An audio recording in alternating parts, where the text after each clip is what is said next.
to any institutes? Well, so for you two, anything that you want to chat about? For my last lesson, I was working on like tone, because like sometimes I'm like too focused on my fingers, so I want like For left hand. Who's your teacher? Sorry. Oh, Sam. Did you know I've known Sam since she was about your age? Isn't that crazy? That's weird for me to think about. Anyway, okay, so thinking about tone and maybe figuring out why you're feeling so focused on the left hand. That's another important thing to think about. Why would that be important? Then I'll let you play. Why would it be important to figure out why am I still focusing on the left hand? so that like in the future I can be comfortable. Yes, of course. And then, in terms of the process of learning a thing, it's easy for there to be something, I don't know if this is the right word, but cognitive overload. So let's say you got your here's your mind and what it can handle, and you've got this big task in there that's your left hand, and you haven't completely processed what's happening here. Doesn't feel like automatic yet. And then you try to put in the right hand too. Cognitive overload. Just picture like the little sign. So the idea is to feel easy enough in the left hand so that the right hand is easier to focus on. So you sort of picture that big task that's in there shrinking down. And then there's room for the next big task, which is your goal. So in a sense, if you were going to be hyper-focused on anything, I would rather it be your left hand than the right. Because typically we have to work on the left hand before the right hand. Typically. So, okay. Anything else?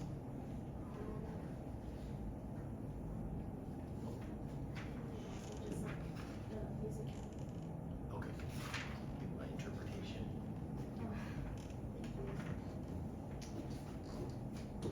Okay. Let's hear it.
like this piece? Do you like it? Not everybody likes it. I mean, not everybody likes playing it because it's hard and awkward. Don't you agree? I feel like there's spots where it's like, and I mean, thank goodness you don't play this way, but that octave section is supposed to be on the D and G string. Did you know? That's nuts. What was he thinking? Anyway, very good. So here's just some, again, I wish we had more time, but here's some quick thoughts for you on the situation. I'm glad that you mentioned tone versus left hand, because I have kind of a little tower that I build with my students when they're doing their practice. So I start on the bottom with self, just feeling comfortable and at ease, which is already, that's something to practice every day, right? And then of course, listening, which it sounds like you've done. Is that true?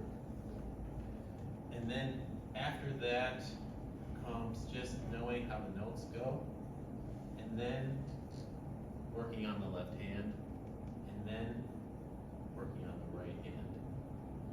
And these are big categories, right? Working on the notes can mean a lot of things. Working on the left hand can mean many things, but like getting a basic sense of the frame and how to put it together. And then the right hand and how to pull a decent sound with the left. And then from there, we have rhythmic spacing, and then what I call steady and predictable.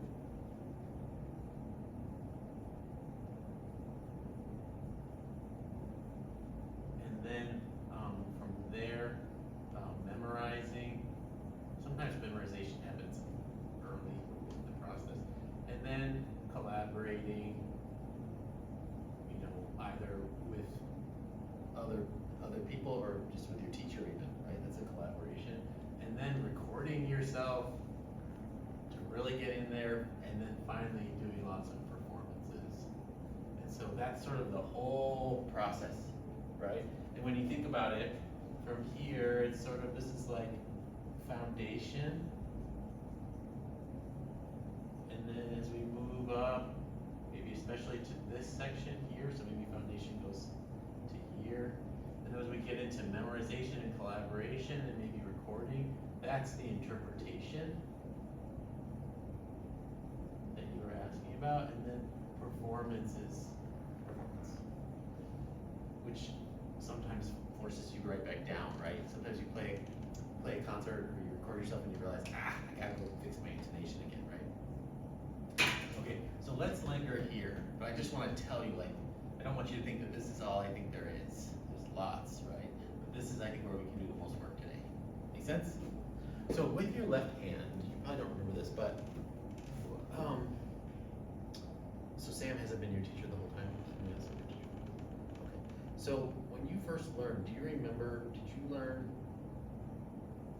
know what it means to favor a finger?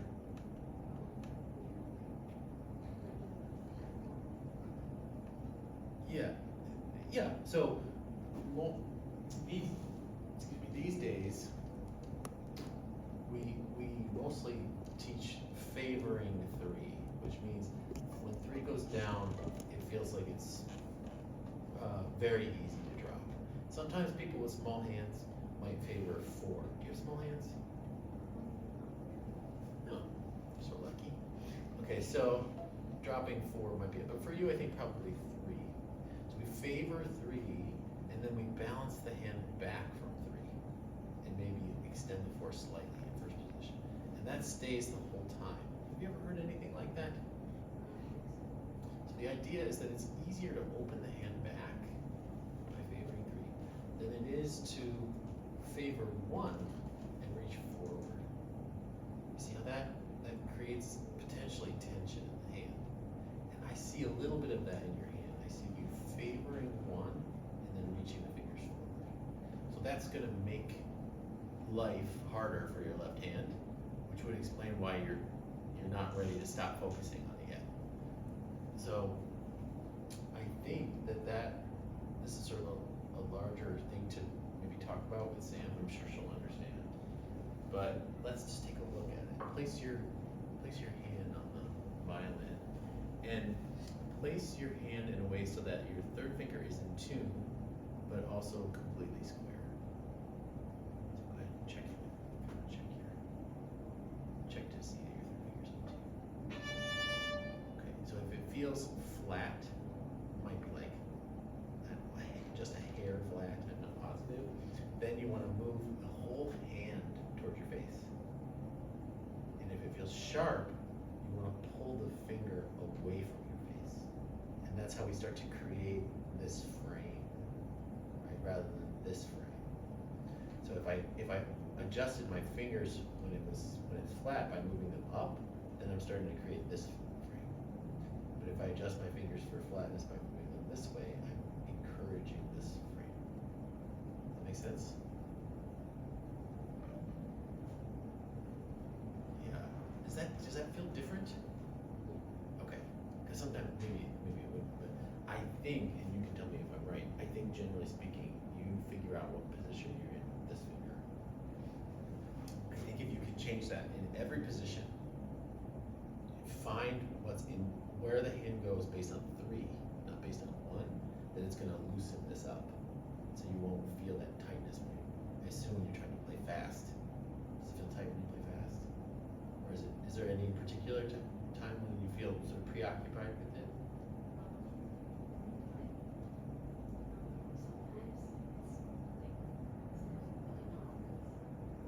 Okay. And yes, I mean, you play so beautifully, but I was just to get in there with you, I think that might be, I call it the wobble. Like you go to work on your right hand and you keep going back to the left hand. Or you go to work on the right hand, the left hand loses its stability a little bit. So you're sort of wobbling between those two places. I think this would be a way to create a little bit more stability in the left hand. Okay, so how to work on that? I think the main thing I would say would be to just, every time you put your instrument up, just find 3, then find the rest of the fingers. So 3 goes like this, 2 and 1 reach back slightly. If you have a really good, like big enough hand, which I don't know if I do actually, but maybe you do.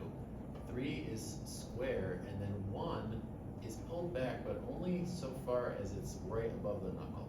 So you're not doing this. That's too much. So let's find that. Good. Yeah, and then you want to feel that, so it's not pulled behind that.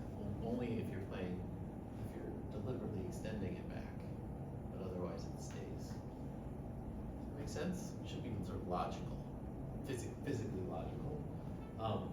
So that's what I would do, and then the pinky will reach, usually, especially in first position, it will reach slightly forward. Unless you have unless it's on Perlman's hand, the forefinger rarely can just go straight down, and you have to have a slight extension in first position. Okay, so now let's move to the bow.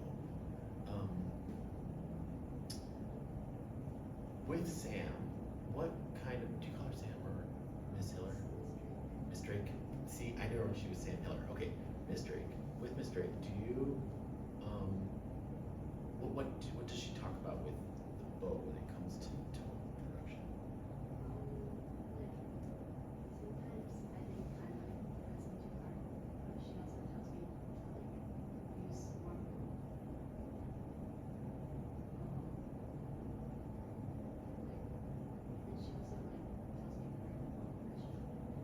So sometimes she wants you like in a different part of the bow?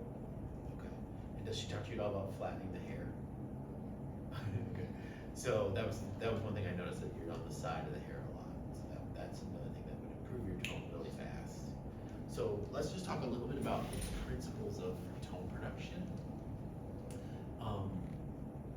There are 3 main variables. Do you like physics? Really? That makes me so happy to hear. Do you taken a class in physics yet? Oh, that's worked out perfectly. Okay. So with the bow, the main thing for producing a good tone is friction. So there are 3 variables, maybe 4. If we assume that the angle of the bow is correct, then there are 3.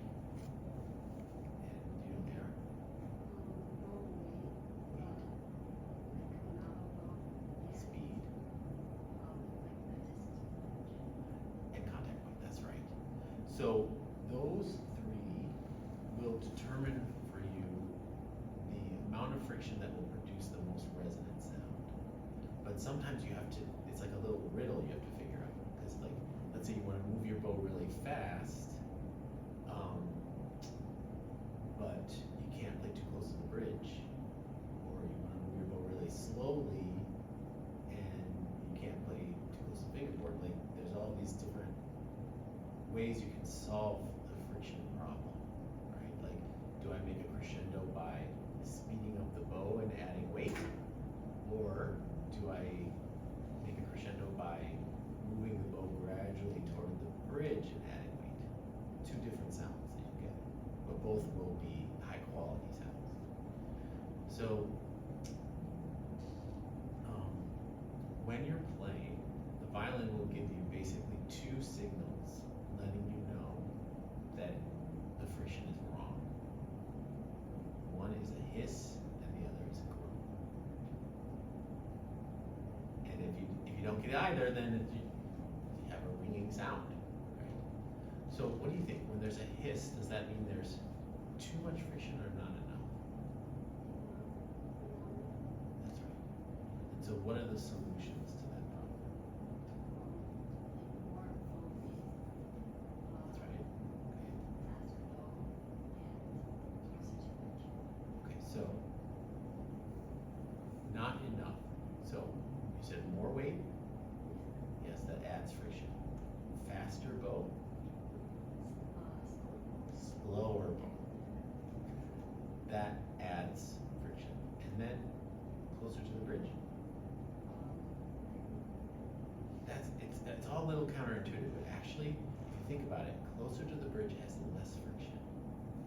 If you picture, go ahead and just press on the string near the fingerboard.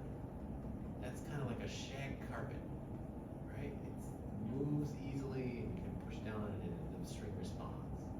But then if you push down near the bridge, it's slippery, right? It's like a marble floor almost. So the way to increase the friction is to move away from the bridge. That's a little bit of a feel. And if you don't know those things, right, then it's hard to know how to practice them, right? But now you have the concept, and then the next step is being able to apply that concept slowly, and then eventually very quickly, the same way you would steer a car. Friction sounds weird, you know which way to go with the contact point, or you know how much weight to add or how much speed to add or take away.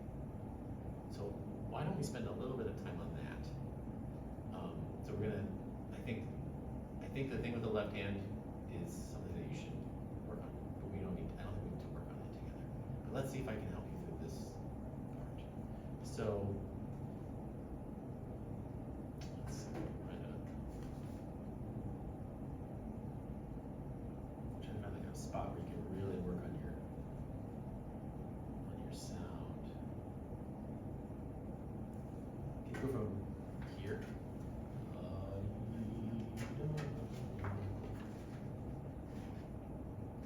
And what I want you to do is listen. As soon as you hear a hiss or a groan, I want you to stop.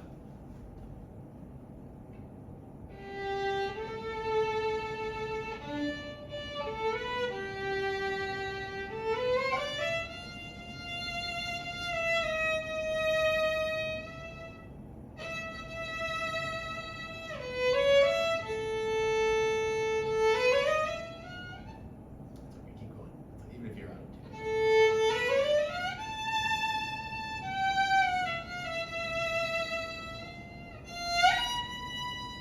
You right there? What did you hear? On the diana? It is. So that was on the F, right? That big up bow F. So what do you think? It's a little bit of a riddle. How do you get rid of that hiss?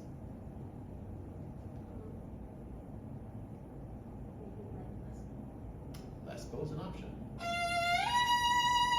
But then what happens?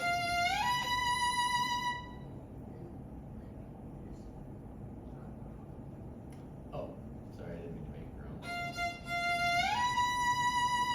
What I meant was it's a little softer, right?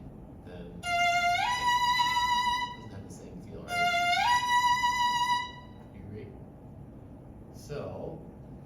that one's out. What's another way we can get rid of the friction? Because we want to keep the bows. You could, like, work towards the. What is the fingerboard? We can do that. What's that? Hello! What does this do?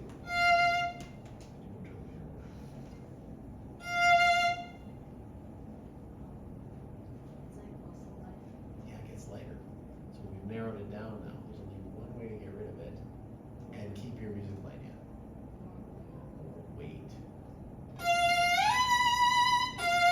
And then when I get to this note, I have to pull toward the bridge.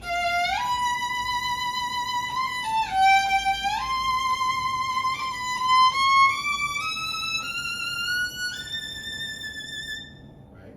But for this note, I want to move fast and a little heavier. Let's see if we can get rid of it. You hear the difference? Good, Judy. And then go right to the bridge.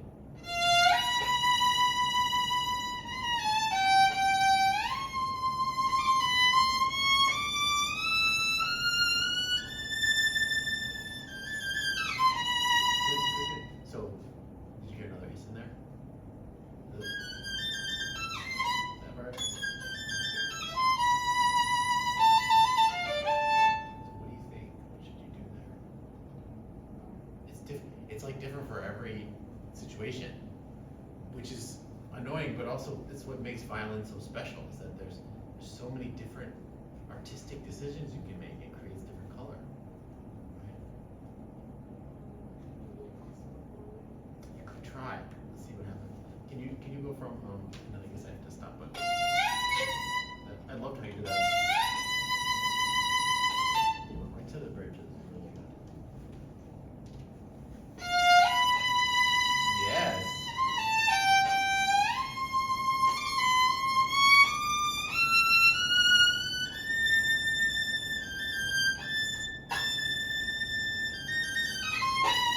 So that part,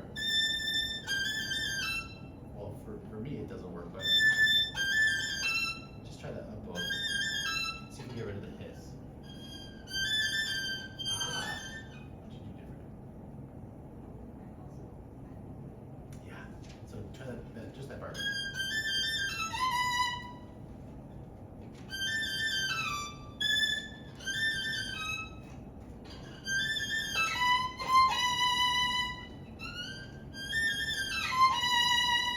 That's it. So you see how you made that choice to play more weight, and then you went to the bridge, and then maybe move away again. So I'm always searching with the bow. Right? So the left hand is searching in its own way, right? But it has a kind of setup, right? The right hand is it's much harder. The left hand, you have to be searching all the time, like you're steering a car, right? At any moment that it feels like you're losing the sound, you have to know how to make that correction. And I think you're on your way, right? Just taking the time, whenever you hear a sound that doesn't sound good to you, ask yourself, too much friction, too little friction, and then make your adjustment. What do you usually think to yourself when it sounds hissy or groany?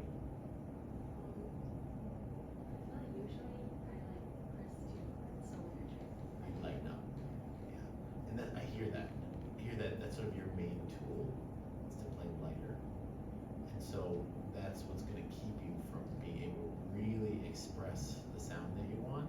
It's because you want to be able to work with more precision on whether you need to go deeper or lighter, faster or slower, closer or farther away. I think it'll take you a month to really get good at it. That's my guess, because I can tell you're a very determined person. Am I right? Yeah. So that would be those are the two big suggestions that I have for you to sort of tie into what you're doing with Mrs. Drake. It's hard for me. I'm just Sam. Oh. I'm just trying to, go with the culture here. So I think that would get you in that direction. A few rules about the left hand to just check on. fact, in some ways, I think that might be harder to fix. Might take a little longer because it's really, I think you've gotten a habit. But this has a little bit more to do with sort of intellectual exploration, which I think is going to be very easy for you. That's my guess. Okay, tell me something about you. Do you fence? What do you do? I play piano. Also piano. It's a little bit like fencing. Is it? Oh. That's amazing. Wow. The piano also. Okay. And do you have thoughts about what you want to do when you grow up? I wanna like be an engineer. Any particular kind? Maybe mechanical. Very cool. Oh, so this is perfect. This is all about engineering, right? I think it's my thought is that you have to every tone issue is an engineering riddle to be solved. That's one of the things I love about the violin. When you're trying to play at this level, you have to sort of take the time, map out a blueprint, and then you have to execute. So, okay. Any questions? Thank you. Do you guys bow at the end of your lessons? I feel dumb. You don't bow, you just say thank you. Fist bump. Okay. Nice to meet you. Thank you. All right, thank you both.